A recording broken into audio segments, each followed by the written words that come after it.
तो आइए आज हम लोग देखते हैं संविधान की पहली कड़ी कि जो भारत का जो हमारा संविधान है, लिखना बंद कीजिए, अभी ध्यान दीजिए इधर। संविधान की जो पहली कड़ी है, आज हम लोग पढ़ने जा रहे हैं भारतीय राज्य व्यवस्था, कैसे हमारा संविधान बना। और संविधान जानने से पहले हम भारत की राज्य व्यवस्था को जानेंगे।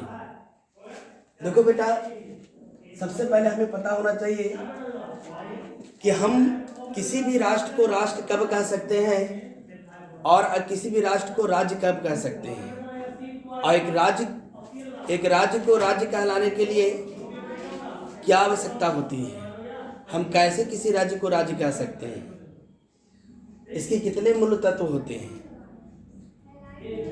सबसे पहले आपको पता होना चाहिए, ये जो हम राज्य जो कह रहे हैं ना, हम भारत को राज्य कह सकते हैं और कैसे कह सकते हैं। राज्य का एक अलग स्वरूप होता है। हम जानते हैं कि हमारा जो देश है एक राज्यों का संघ है, राज्यों को संघ है, कई राज्यों को मिला करके एक राज्य बनाया गया है। हम इंडिया को एक राज्य कह सकते हैं। कैसे कह सकते हैं, इसके बारे में आज हम लोग पूरा डिटेल समझेंगे। और यहीं से हमारी भारतीय संविधान की शुरुआत होती है और हमारे भारतीय राज्य व्यवस्था की शुरुआत होती है। लेकिन अगर कहा जाए कि किसी अन्य जो राज्य का जो मूल तत्व होती है, ये चारों के चारों कंपलसरी होती है, ऑप्शनल नहीं होता है, ऑप्शनल नहीं होता है। अगर चार में से एक भी गायब हुआ तो यकीन मानिए हम राज्य को राज्य नहीं कह सकते हैं। तो सबसे पहले हमें जानना होगा कि राज्य की अवधारणा क्या है। किसी भी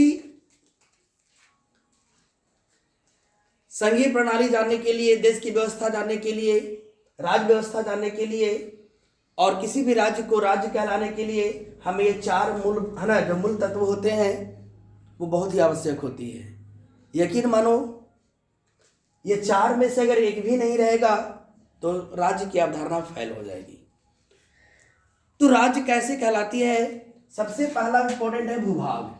पहला क्या है, भूभाग। अगर भूभाग नहीं है तो आप राज्य की अवधारणा नहीं कर सकते हैं। दूसरी है जनसंख्या।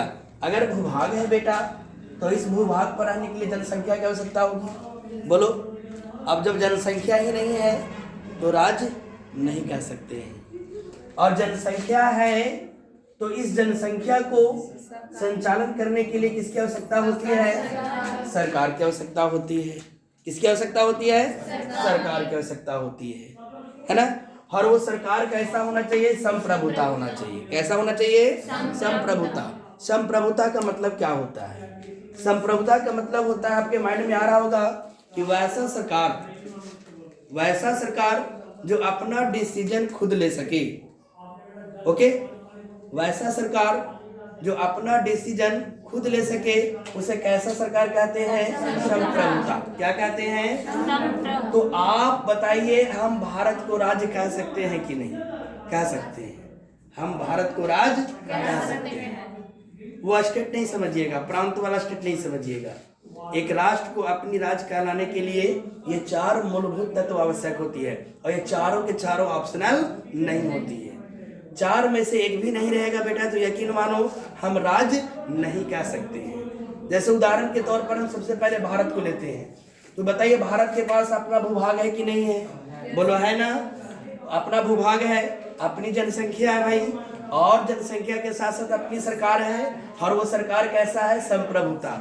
आज बताओ, बीजेपी का केंद्र सरकार चल रही है, तो बताइए जब नोटबंदी करना हो है, अभी कोरोना वायरस में देखिए लॉकडाउन लगाना हो तो क्या ना वो अपने है जनता से डिसीजन लेते हैं क्या, नहीं, वो संप्रभुता सरकार है, अपना डिसीजन खुद ले सकते हैं। तो मैंने बताया वैसा सरकार जो अपना डिसीजन खुद ले सके उसे क्या कहते हैं, संप्रभुता। क्या कहते हैं, संप्रभुता। तो इससे बेटा तय होता है कि हम कह सकते हैं कि हमारा जो राज्य है ना, एक भारत को हम राज्य कह सकते हैं। ये चारों के चारों बहुत आवश्यक होती है। अब ये कैसे नहीं होती है, देखो कैसे है। उदाहरण के तौर पर आपको पता होगा, आप दलाई नामा का नाम सुने होंगे हैं? आपको पता होगा कि दलाई नामा जो था वो तिब्बत का धर्मगुरु था, है ना?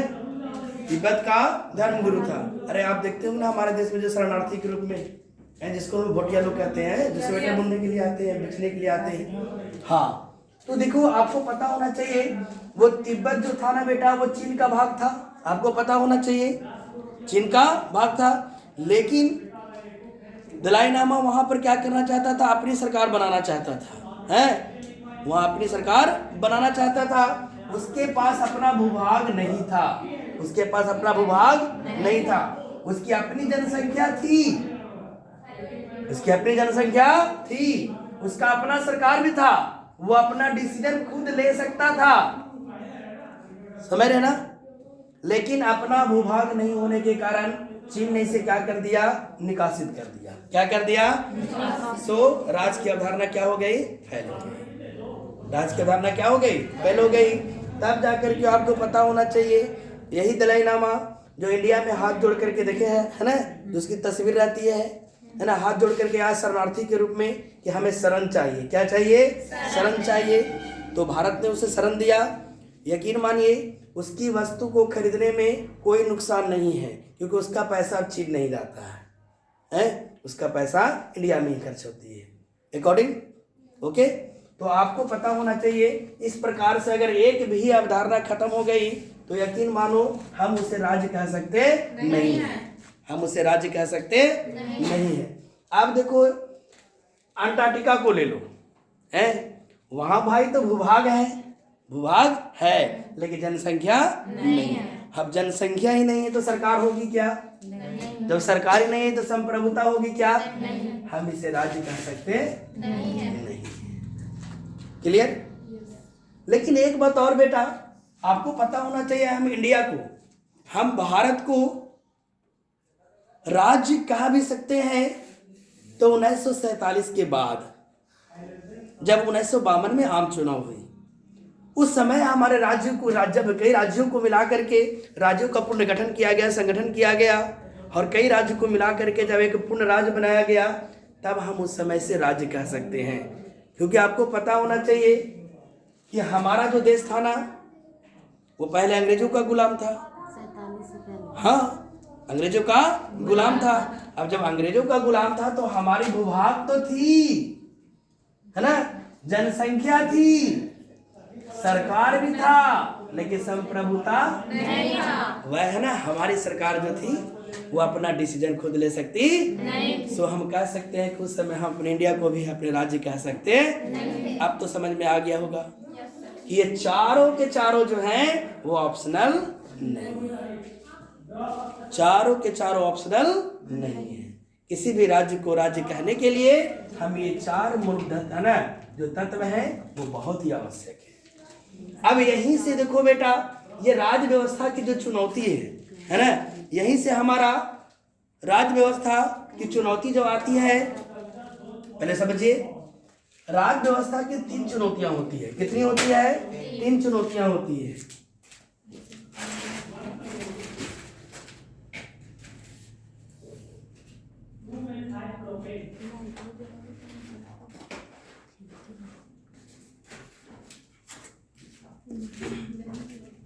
राज्य व्यवस्था कितनी चुनौतियां होती है? 3। पहला क्या है? राज्य व्यवस्था की 3 चुनौती है। पहला है कानून बनाने की चुनौती। पहला क्या है? कानून बनाने की चुनौती।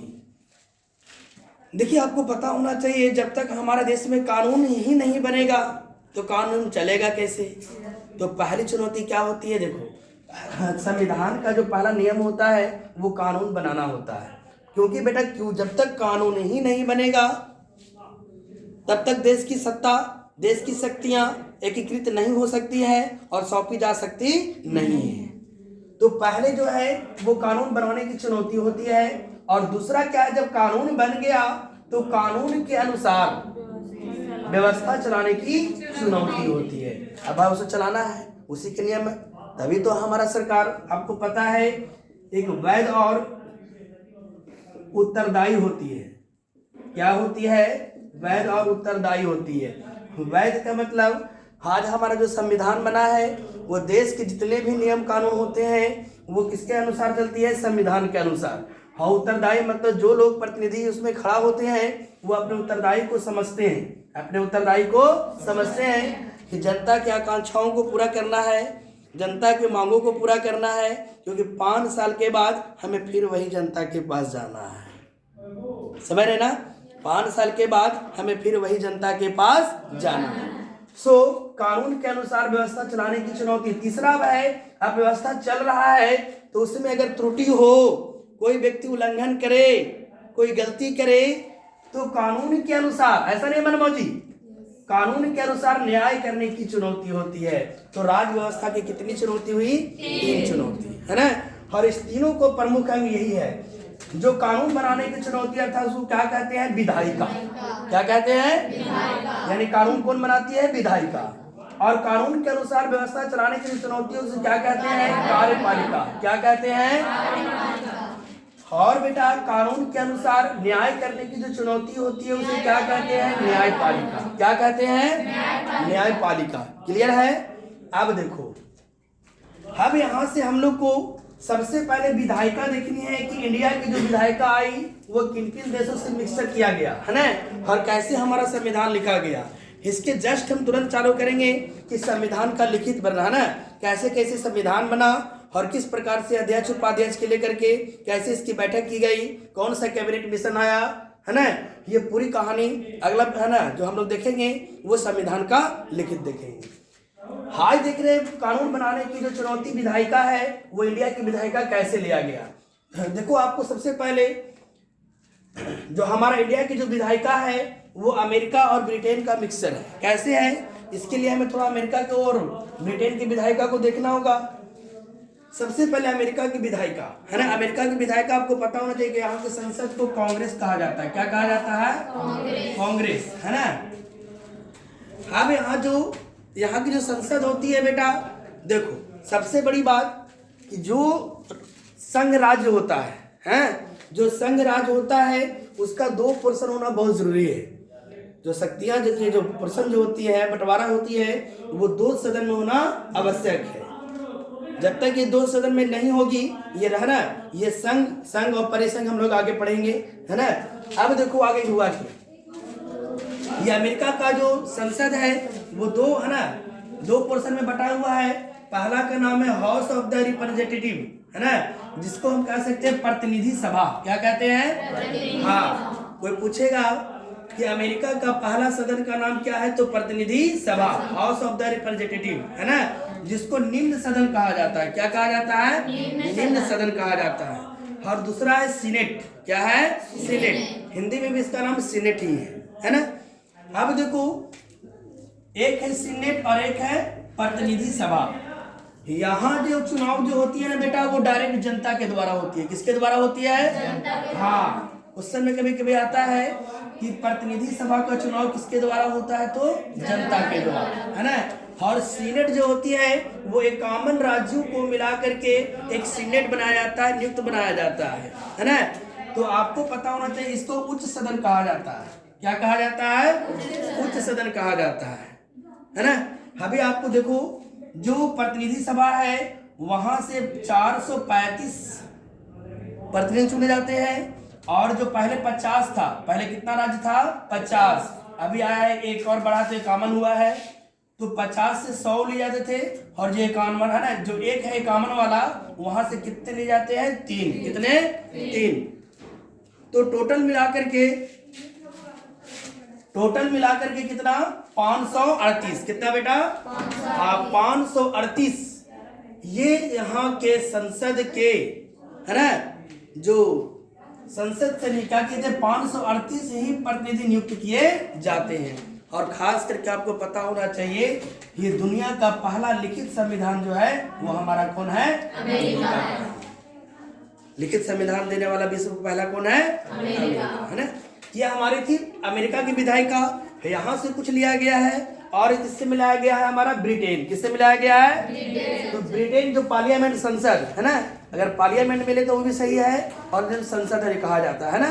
हाँ, तो संसदीय प्रणाली यही से हमारा जो इंडिया को लिया गया है, देखेंगे हम लोग। सबसे पहले हम लोग देखेंगे ब्रिटेन का, किसका?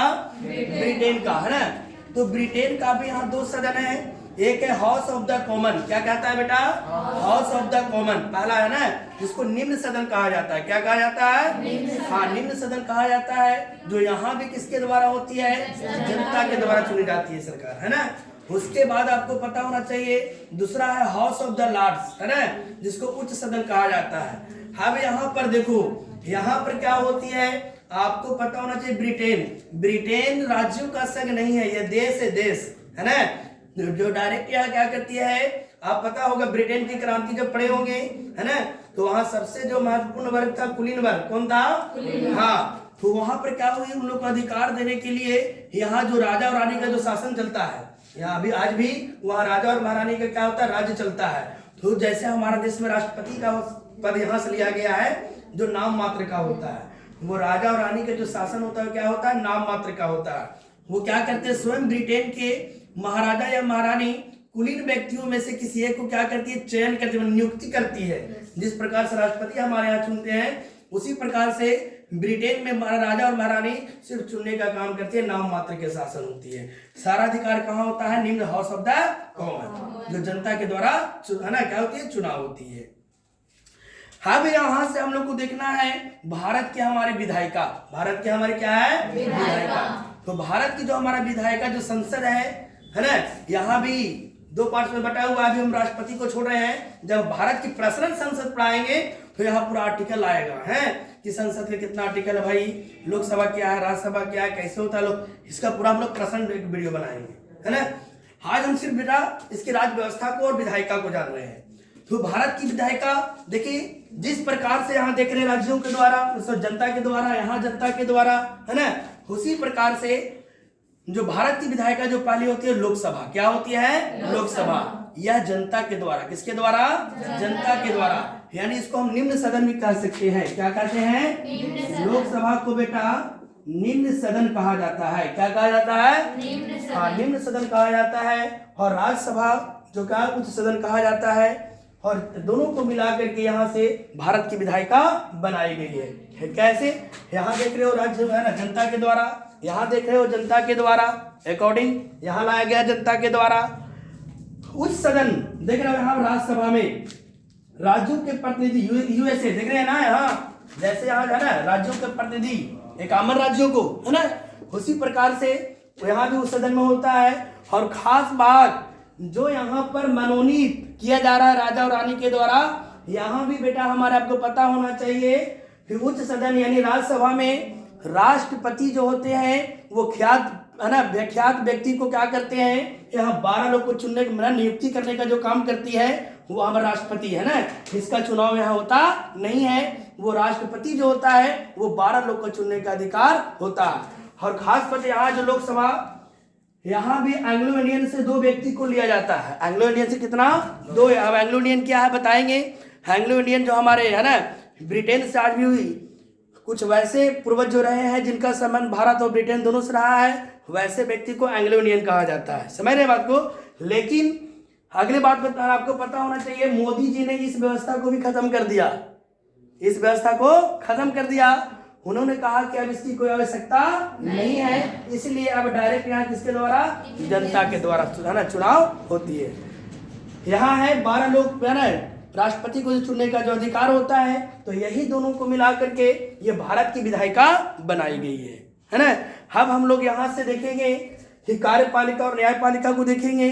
उसके बाद हम लोग देखेंगे हमारा भारत की जो संविधान है वो कैसे बना और किस प्रकार बना, और यहाँ से पूरा आर्टिकल पूरा लोकसभा है ना जितने भी हैं है ना हम लोग पूरा पढ़ने का काम करेंगे। That's all.